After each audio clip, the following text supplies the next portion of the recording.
Magandang araw sa inyong lahat.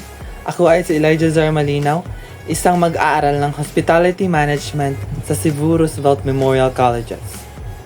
At sa bawat hakbang ng aking pag-aaral ay natutunan ko na hindi pala madali ang makamit ang mga pangarap.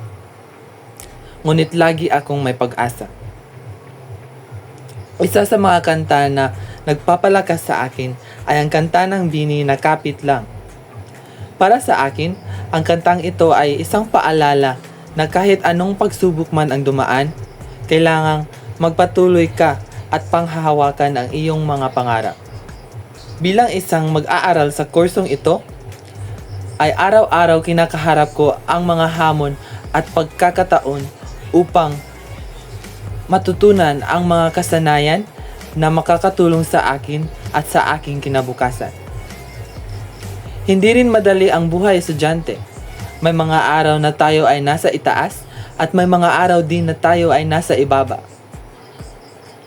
Ngunit sa bawat hakbang, natutunan kong yakapin ang lahat ng ito, sabay dasal sa Diyos na mas maging matatag. Katulad sa sinabi ng kantang Kapit Lang.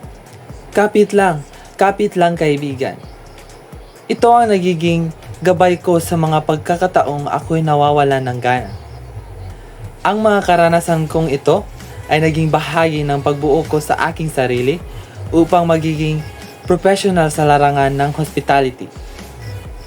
Sa hospitality management, natutunan ko na hindi lamang ang mga technical na aspeto ng industriya, kundi pati na rin ang pagpapahalaga sa serbisyo at pag-aalaga sa mga tao. Ito ay nagsisilbing gabay ko upang maging matagumpay sa buhay. Sa kabila ng lahat ng ito ay nasa isip ko palagi na ang buhay ay hindi palaging makulay.